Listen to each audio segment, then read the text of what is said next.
Welcome to Integrated Infrastructure, the podcast that brings you news and views from industry leaders involved in the development, design, construction and management of the many built forms that make up Australia's integrated infrastructure. I'd like to acknowledge the Gadigal people as traditional custodians of the land on which we recorded this podcast. I pay my respects to the elders past, present and future and recognise the continuing connection and contribution to this land. I'd like to extend my respect to any Aboriginal people who are listening to this podcast. My guest today is Rob Stokes, Minister for Infrastructure, Cities and Active Transport in the New South Wales Government. We cover a lot of ground in this episode, including Rob's background in law, his move into politics and how he sees infrastructure impacting society, along with some of the challenges and opportunities he and his team have encountered since coming into office in 2011. If you have any questions or want to dive deeper into any of today's topics, please reach out. Right, let's get into it. Rob, welcome to the Integrated Infrastructure Podcast. Thanks for having me. Well, absolute pleasure. I know how busy you are. As always, we always ask our guests to introduce themselves, so over to you. Okay, well, I'm Rob. I'm the local member for Pittwater, but more relevantly for today, I'm the Minister for Infrastructure, Minister for Cities and Minister for Active Transport. And I've had the opportunity to be in government for, ever since we got into government in 2011, and I've been a government minister for it'll be 9 years by the election. So had the opportunity to do a vast range of portfolios and learn a great deal about how to make effective decisions to make people's lives better. Yeah, fantastic. I'd love to learn a bit about you and dig into your background to some degree. I've obviously done a bit of research and Googled you and looked on Wikipedia and what have you. And don't do that. Don't do that. I did. No, but you actually have a background in law, starting off as a solicitor before coming into Parliament, I think, and really interested to know how you went from that to becoming, a reformer, regenerator of social transport, infrastructure and urban spaces, and really want to know where that passion comes from. Well, partly because I hated being a solicitor, and I love the law, and it's interesting. Often politicians are derided if they've come from a legal background, but when you actually pare it back, politics is the business of making laws. So it's not necessarily a bad idea to know how laws are made if you're going to make them.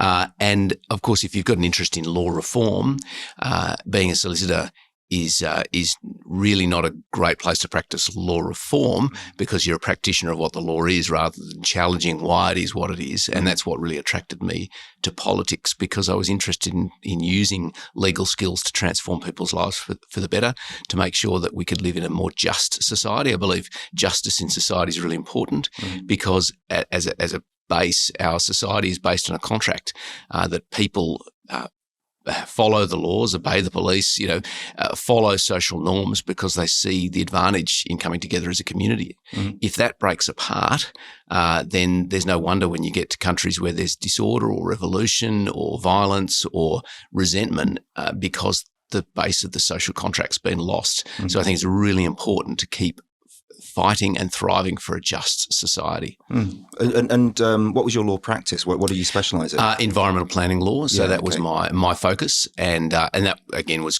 great training, because a lot of the disputes we face in New South Wales are based on land use and the use of land and resources. Those disputes aren't going to go away as global population continues to expand. We've expanded by another 1 billion people just in the time this government's been in office. So those fights over land and resources are going to become more intense, and so focusing on how to solve those disputes is going to be a crucial skill. Yeah, and I know we're talking about infrastructure, but you also have a passion for education as well, don't you? But something special for you. The two things. So I was education minister for 2.5 years, and been a teacher mainly of law again in the past, or environmental law. But the passion is actually linked to infrastructure, because writ large, education is an infrastructure. It is part of the scaffolding that can help people to make a contribution to society. Infrastructure is all about enabling people to live as full citizens. So education is a key part of that. Yeah, and is the infrastructure planning, urban, is that something in the background, or is that just something that you came into through your career as a solicitor? No, I was actually quite conscious about choosing this. I always had a passion in urban planning and architecture and those sorts of things. Yeah. But when I reflected toward the latter stages of law school, I thought where are the disputes going to be? And it was very clear it was over land and resources. So knowing about those things and how to bring them together usefully, and that's what infrastructure does for us. It connects private investment through public infrastructure, through public linkages. That was going to be a key skill. Yeah, fantastic. I came to Sydney in 2011, and a fantastic opportunity for me in Australia. And it was the same year that the coalition came to government in New South Wales. I've seen the state and Sydney in particular change dramatically over that time. The physical, sense, and also the social sense in terms of a lot of the social infrastructure work that you guys have been doing. But what were the biggest challenges when you came into government in 2011? I think the biggest was the fact that we had inherited a government where no one had done terribly much for a long time. And so there had not been infrastructure provision, which meant that the public service had been de-skilled in their capacity to deal with complex contracting and procurement arrangements and relationships. So that's why, for example, the light rail, the procurement was a little bit of a shambles in retrospect. It was a great result, but it was a bit like, the Bismarck's definition of, government's like a sausage. You might like eating it, but you don't want to see how it's made. It was a little bit the same with the early stages in re-skilling the public service in being able to contract with tier one contractors and to get things done, to go through planning and procurement. And so some of those early infrastructure interventions were actually as much about learning how to do it again because government had forgotten. And how did you do that?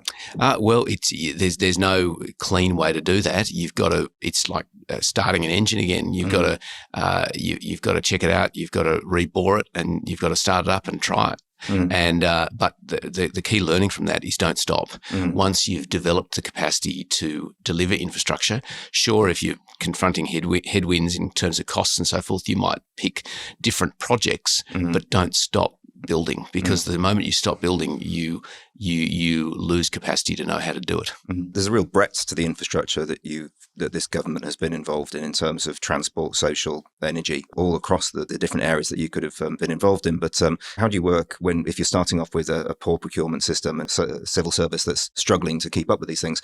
How do you tackle something so broad? So you do it in different parts of the bureaucracy. So what we've done, obviously transport, and former Premier and Transport Minister Gladys Berejiklian really kicked that off in transport infrastructure. But then as we were able, through things like our wages policy and asset recycling, were able to liberate more capital to build more things, we expanded the model to health infrastructure and schools infrastructure so that we had different governance frameworks to be able to run projects and deliver programs. So that's why you've got infrastructure in New South Wales, schools infrastructure, health infrastructure, and transport infrastructure that are all, if you like, sub-governance systems, all sitting under the rubric of the assurance processes set by Infrastructure New South Wales, which is nation leading. And in fact, I'm meeting with the New Zealand opposition today. I met with the UK government a couple of weeks ago because they're keen to learn from us about our experience in terms of assurance processes and the governance processes that Infrastructure New South Wales has set up. So, my real learning is, now that we've figured out how to do it, keep doing it. And by all means, if we don't have access to capital in future, by all means choose smaller projects, but don't stop doing things. That sort of answers some of my next question, which was really around the fact that we've seen 4 premiers since 2011, and obviously I'm from the UK, so I know what happens when governments change quite dramatically. But they've changed. They tend to change direction quite quickly, and all of a sudden, like, today's plan is in the bin, and yesterday's plan is in the bin, and we've got a new agenda. But there's been a fantastic consistency in the approach and drive and momentum around infrastructure in New South Wales, despite having 4 different premiers. You've talked about maybe the background, the structural side of that. Is it a cultural thing that's meant that you've been able to achieve so much? We've just had a consistency of mission. We've been a very missional government. We're not interested in transacting business. That's not what we got here for. We want to transform the state. And that's been a shared ambition from all of us. It's been infectious. It's what keeps us going because governments are pretty... there's a few people who get energised by politics itself. I'm not one of those. but generally, you go into politics. I mean, there are easier ways to make a contribution. The reason you do it is because you want to leave the world a better place than when you went in, presumably, although there are plenty of governments that seem quite comfortable just sitting there and not doing much. And it's easier not to do much. It's easy to get elected by not doing anything, but that's not what you're elected to do. So there's a sort of there's a paradox there that the more effective you are as a government, the more at risk you are of getting turfed out, in one sense. But we want to demonstrate by doing things that, to explain to the community why they did the right thing by putting their trust in us. And so that while the leader may change, the mission continues. And there's a good reason why the leaders change as well. I mean, there's obviously all sorts of the vicissitudes of office, but when you look at CEO level positions, 3 to 5 years is about the standard these days. And that's been replicated in New South Wales. We've had premiers who have roughly served three or so years. That seems to be the standard. But when you look, as you mentioned, right through their tenure, there's a consistency of purpose. And that was, we set up the infrastructure building machine, the governance side of it, Infrastructure New South Wales, and how we fund it through wages policy and asset recycling. And that's what's paid for it all. I think what's been notable recently is that you talk about that mission, is that I've noticed the work that's been done on the border to Victoria and the border to Queensland in terms of working with those governments in making sure infrastructure works across the borders as well. And it'd be interesting to hear about what you've been doing recently in that space. Yeah, so that's actually a really interesting area because obviously the borders came under sharp focus during the pandemic. And certainly with the Victorians, there's a very strong existing relationship between the Premier and the Victorian Premier. So that's been developed over a long period of time. So you were able to see a co-investment in a hospital down on the border region between Albury and Wodonga. In Queensland, we've had less, I suppose, direct connection across government lines, and we're a little bit anxious about some of the decisions they've been making in terms of dismantling their wages policy. We understand everyone's under inflation pressure, but as a result, we're worried about their capacity to fund their infrastructure commitments. So one key area that we could work really effectively on is on the proposed Gold Coast light rail. Now, it makes very little sense for that project, if it's built, not to proceed across the border into Tweed. And it doesn't need to go very far into Tweed before it connects the whole area together. So we're very keen to work with the Queenslanders, but we're not quite sure as to the status of the project because, again, they're going to face some capital constraints. And one of our frustrations is, I guess, working with the feds is there's a bit of a history of us getting penalised because we've run an effective and disciplined budget. We don't tend to get as much money to support our infrastructure agenda as those who don't perform as well and don't exhibit the same sorts of responsibility. And that's a little bit of our tussle with the Queenslanders. But certainly with Victoria, we've got a very, very strong relationship. Yeah, that's fantastic. Looking back over the 11 years, we've mentioned light rail, but what have been the hardest reforms or the hardest initiatives in the infrastructure or urban space that you've had to get up? Well, look, and here I should say that a lot of the heavy lifting here has been done by my colleagues, not by me. So I need to share that, but I've obviously been part of the journey. But I think some of the challenges have been in the property acquisitions because that's deeply personal for people who are having their homes purchased. Interestingly, because the system is quite generous, the lived experiences hasn't been the people whose houses have been purchased. It's the people whose houses have not been purchased. That's where the real challenge is, because they're obviously purchased at a premium, and people, once you're far enough away from the infrastructure work itself, you're not as affected, but you still may have some peripheral impacts and you want to leave as well. So that's been a challenge. But our frustration there is many of these corridors had been earmarked and had been purchased back in the 1940s and 50s, but previous governments had sold them off. And so we needed to buy them back again in order to deliver infrastructure projects. The classic example would be WestConnex, where there was a reservation, but it was privatised by the government in the 70s and 80s. Yeah, right. In the education space, we as a business actually do a lot of work that sort of flow through from schools infrastructure. But in the school space, what would you say your sort of the most challenging projects there? I came in as education minister in 2017, and I was a bit terrified because we had a really significant infrastructure backlog, and part of the challenge we also faced was we had capacity in schools in the areas where communities weren't growing, and we didn't have capacity in schools in areas that were growing. Plus, we had very lax enrolment policies, which meant that parents were enrolling their children in schools that were further away from where they lived, often based on some mistaken belief that would stand them in better stead to get into the local selective school or whatever it might be. But there are all these distortions in the provision of public education resources. And so that had to be sorted out. We had to sort out enrolment policies.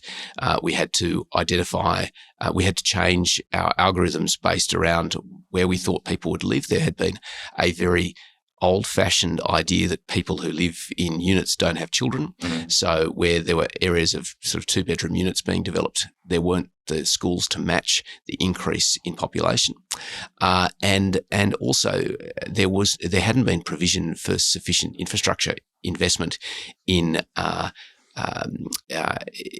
addressing backlogs. And classic example of that was, you might not remember, you were in Australia at the time, but there was the building education revolution that the former Gillard government had done. Now, that built all sorts of infrastructure around the place. None of it was planned for, and none of it had any provision for maintenance.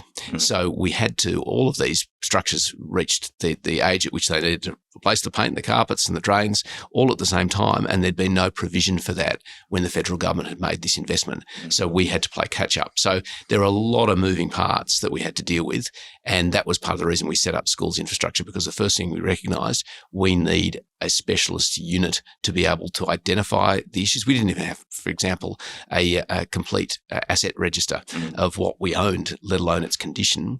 And so we established real disciplines about managing backlog maintenance, and we identified where we needed new schools and worked with the then Treasurer, Dom Perrottet, to get the money we needed to do the biggest school build in New South Wales history. And can I ask the same question, but in the urban space, where you think the sort of biggest challenges have been there?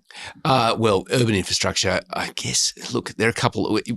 We've focused on doing the big bits of kit, so the metros, the motorways, but equally important are the smaller linking bits of infrastructure. And my personal passion, but something I feel is just as important, and we need to talk about it more, is the green and soft infrastructure, because it's not, and that's been emphasised particularly during the pandemic as well, when people have been working more from home, which is a practice that will continue. People obviously will come back to urban cores, and they're already coming back, but we're already seeing that workplace flexibility is going to be a feature of life going forward. So the amenity of local neighbourhoods and streets and the capacity to get around them efficiently and effectively is really important as well. And when you look at, when we're planning effectively new cities like the Western Parkland city around the Aerotropolis, if we don't get that right, if we don't ensure there's enough green spaces, parkland, water-sensitive urban design, enough tree canopy, that's going to be a pretty hostile environment in which to live. So we've got to get that right. And that's just as important in terms of infrastructure as talking about the, hairy-chested bits of kit like big airports and big motorways, but parklands and wetlands and bike paths and pedestrian footways are just as important. I was going to ask you about active transport, because where did active transport come from? But it's very prominent now, isn't it? And it's, to have that in your title as a minister, it really shows what a priority it is. I'm really excited to be the first and only active transport minister in Australia, and that signals this government's ambition to ensure that we've got the best cycling and walking infrastructure in the nation. We know we're coming from a long way behind, but that just redoubles our determination to get it right. And there are a number of reasons for that, and a lot of it's linked to our health budget. Our health budget's now more than a quarter of the total budget. I think $33 billion a year we spend on health, and the biggest single proportion of our health budget is spent treating non-communicable illness. And one of the biggest contributors to non-communicable illness is lack of exercise. And one of the biggest contributors to lack of exercise is lack of access to exercise safely, and building in those disciplines around just getting out and about from a very young age. So providing the infrastructure to do these things is fundamental. And I'd encourage, listeners, just, look out when they're in the car driving around, or look around and you see that, as much as people complain about our road infrastructure, footpaths and bike paths are even more compromised, and that's why we need to really focus on them. They're much cheaper. A business cost ratio will demonstrate that the benefits far outweigh the costs, more than really any other form of transport infrastructure in terms of walking and cycling infrastructure, and the impact it has on people's physical health and well-being, their emotional health and well-being, and also just the cost benefits. There are more, in Sydney alone, there are more than 2 million vehicle trips every day of less than 2 kilometres. And so that's money in people's pockets, and that's extra congestion, particularly around transport hubs, that doesn't need to be there, provided we have decent cycling and walking infrastructure for people to get around. So it's a really, really sensible investment, and it'll make our cities more interesting and more livable. It means people will have better relationships because they'll be out and about more. And particularly, one of our big focuses here is on women as well, because our advice demonstrates that a lot of times women don't feel safe, and not just women, but other people as well don't feel safe in the existing urban landscape. So we need to think much more reflectively and consciously about urban design of the streetscape at a street level, and not just the roads getting you from A to B, but the space in between is just as important. Yeah, I mean, that's a really interesting point. Again, kind of leads into my next question, which is really about where are the opportunities going forward? What happens next? We've got an election coming up, and there's obviously presumably some plans that are in front of us, but without giving anything away that you might want to be holding back, where are the opportunities? Well, the great thing for your listeners is they're going to have a very clear choice. We are unashamedly a big target. Dom Perrottet is a big thinker. He's a visionary.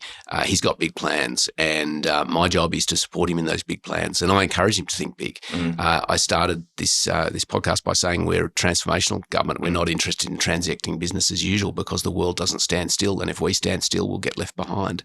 Whereas Labor have made it very clear that they're not going to have big plans. They've been actually quite, I'm not trying to admonish them by saying this. That's just, there's going to be a clear contrast. They have said they're not going to be doing big announcements about big bits of infrastructure kit, but we will be, and we're unashamedly a big target, and that's why we're hanging on to the disciplines of asset recycling and wages restraint, because that's how we can pay for infrastructure. And remembering that, yes, of course, we want to reward our hardworking public service. Of course, we want to do that.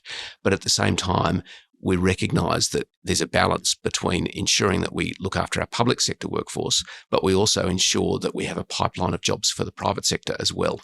And the only way we can do that is through infrastructure spending and low taxation. And if we're going to keep our infrastructure pipeline going, but if we're going to lose wages policy and asset recycling, the only other way to do it is to either cut the pipeline or increase tax, and we're not going to do that. So we're going to stay the course. We're going to continue to run the machine that we've established, which is the one powered by asset recycling and wages policy, and Labor have said they won't. So there's a very clear choice for your listeners. Seems to be a bit of an obsession around this idea that we should be building trains and things locally, and it's all very negative rather than thinking about the bigger picture. I don't know what your this is something that really frustrates me, and I urge my colleagues not to accept Labor's premise on this. Of course, it's very comforting to talk about local manufacturing, and of course we should manufacture locally when it makes sense to do so. But remember, manufacturing these days is not what it looked like in the 1950s and 60s, when you had rows of people in blue boiler suits on production lines. I'm not sure that necessarily I want my neighbours and friends and family and children working in those sorts of conditions in any event. But manufacturing these days is largely automated. So onshoring manufacturing may not actually necessarily create huge numbers of blue-collar jobs, because that's not how factories work anymore. Now, there is strong benefits in onshoring manufacturing where it brings significant numbers of jobs with it, but that's in high-value, high-skill manufacturing, which is exactly what our economy should be doing. So there are certain things that we can manufacture very, very efficiently here and should expand. A good example would be electric buses. Our electric bus fleet, we're going to need thousands and thousands of buses, and we know we can manufacture them on the mid-north coast in Western Sydney, and we're already doing exactly that. But there are other bits of kit that it may not make terribly much sense to manufacture every single component onshore. And even the world's most successful manufacturers still will import elements of manufacture from overseas. But the other thing we should be looking to do is export our ideas and our designs as well. And I know there's been a lot of contention about Sydney's ferry fleet, but one thing that's worth considering is they're designed by a local crew up near my electorate, actually up on the Northern Beaches, Incat Crowther, who are designing ferries right around the world and exporting those ideas right around the world. Burden, a big shipbuilder on the mid-north coast that manufactured the vast bulk of our ferries, recently won a massive contract to deliver over a score of new vessels for the US Coast Guard. So we're not just manufacturing onshore, but we're exporting as well. And I think we've got to have a broader perspective of manufacturing in a global economy. We don't want to go back to the 1950s. Yeah, fantastic. You're a very busy man, and I really do appreciate your time, and I'm extremely thankful of you making time to come and talk to me today and to my listeners. You've recently announced your own retirement from public life as an MP and as a minister, without wanting to dig too much into your soul. What do you feel your legacy is, or that you're going to be leaving behind you as a Well, the first thing I want to say is I've been a minister now for almost 9 years, so that's a good amount of time. I think any longer, and you run the risk of becoming institutionalised and losing passion. I certainly haven't lost any passion, but I want to make sure that charge can never be labelled at me, and I think it's always better to leave before time than after time. But I certainly won't be leaving public life. I'll be leaving elected office, but I think every one of us as citizens has a duty to give back, and I'll be looking for more opportunities to do just that. Look, when I look back at the legacy this government has created so far, it's one of delivery, where we've got a pipeline of infrastructure that has transformed this state. The job is only half done. I think when we look at the linkages between Western Sydney and Eastern Sydney, they're only half delivered, and that's the really tricky bit. I am worried that if we don't continue the work, we will be left with a bifurcated city between the haves in the east and the have-nots in the west. We cannot allow that to happen, because that, where I started with the social contract, that could breach the social contract. We need to make sure that there are opportunities not just for great places to live in Western Sydney, but great places to work as well. And a well-connected city region is the way to make that work. I think, we've got to get beyond this idea of Sydney is just that cluster of tall buildings around the harbour. I love the idea of the 6 cities mega region, this idea that we're an interconnected region of cities, much the same way as the Ruhr in Germany, or the Randstad in the Netherlands, or the Bay Area in San Francisco, that happen to be a whole bunch of cities that happen to be co-located next to each other. I think that's a much healthier way of thinking about the future of our urban region, but also then the way it interconnects with the amazing opportunities in regional New South Wales. I mean, New South Wales, 802,000 square kilometres of some of the most diverse and varied and beautiful landscapes on Earth. We've got an incredible template to build off, and our work, has only just begun. No, fantastic. Rob Stokes, Minister, thank you very much for your time today. Thank you for your service. I very much appreciate your time. Can I be cheeky and ask you to finish with your haiku from last week's valedictory speech? I'm not sure if I can remember my haiku, but I daren't do a limerick. I'll get myself in trouble. But suffice to say, I think the poetry that speaks best for the government is the poetry of infrastructure that we've left across the city and the state, and that's ultimately what I hope we're judged on. Thank you.